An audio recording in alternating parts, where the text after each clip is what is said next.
Hello again. In this video, I define orbit inclination and demonstrate this concept using our Satellite Orbital Simulator, SOS. Every orbit is defined by an inclination angle measured from a plane of reference.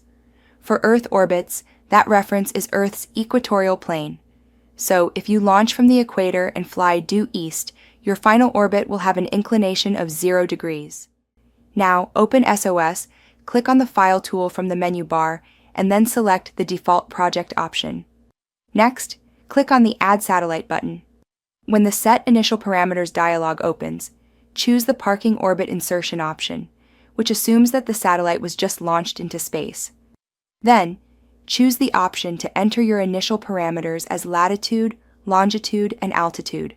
Note that the default values are 51.48 degrees for latitude, 0 degrees for longitude, and 200 kilometers for altitude, and represents a position in space over Greenwich, England. Change the initial orbit insertion latitude to 0 degrees, and then press the Tab key. Note that the yellow location dot moves to the Atlantic Ocean off the coast of Africa. Next, set the desired orbit inclination to 0 degrees, and press the Tab key again. Finally, click on the Set Parameters and Recalculate Orbit button. You should now see the orbit. Change the satellite image to red ball. Turn off the ground track. Choose to see the equatorial line from the display group box. And set the camera viewing from option in the camera group box to not controlled. Use the mouse to move the camera so that the equatorial line runs through the center of Earth, if not already there. Your camera is now in the equatorial plane. Note that the satellite's orbit is also in the equatorial plane. Therefore, its inclination relative to the equatorial plane is 0 degrees. Remember that latitude angle is 0 at the equator and 90 degrees at the North Pole. With an orbit insertion latitude equal to 0 degrees, you can choose to enter an orbit at any inclination between plus 90 and negative 90 degrees. However, if the orbit insertion occurs somewhere else with latitude greater than 0 degrees, the orbit inclination angle can never be lower than that latitude angle. If you launch to the east, the initial orbit inclination will be the same as the latitude where the orbit insertion occurred. Choose to edit the initial parameters for this satellite by clicking on that button. Now, change the launch latitude to 30 degrees and press the Tab key. Note that the desired orbit inclination changes to 30 degrees. Now, change the desired orbit inclination to 40 degrees, and then press the Tab key. Note that 40 degrees is an acceptable value because it's larger than the launch latitude. You can enter an orbit with this inclination by launching in a northerly or southerly direction. Use the radio button to choose between the two, and note the change in launch azimuth required for each. Choose the northerly launch. Then, click on the Set Parameters and Recalculate Orbit button to see your new orbit. To verify that the orbit inclination is 40 degrees, click on the More Information and Events button. Now, move the satellite to the first descending node by clicking on the Go to Node button. Remember that a node is where the orbit crosses the equator. You'll need to move the camera around Earth to see this.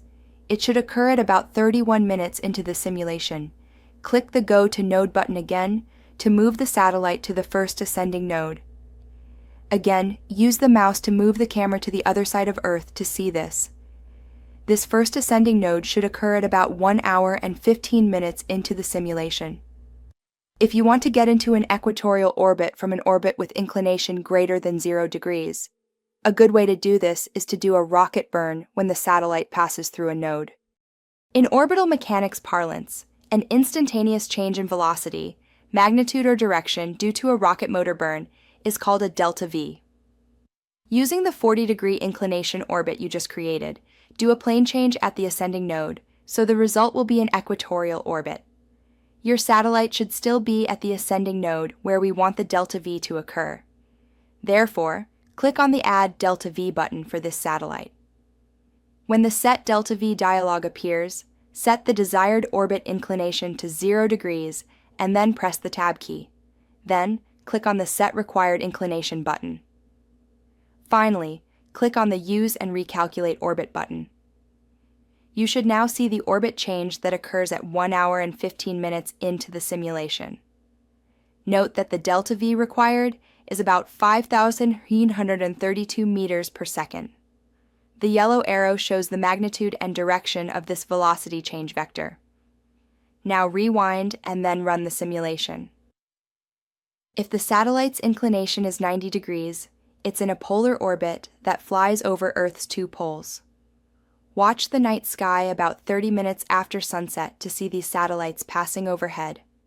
They are visible because they're still exposed to sunlight. Watch for tiny bright dots that look like stars but are moving slowly across the sky and not blinking. Blinking lights are aircraft. When the satellite enters Earth's shadow, you will no longer be able to see it. We hope you found this video useful. If so, please give it a like.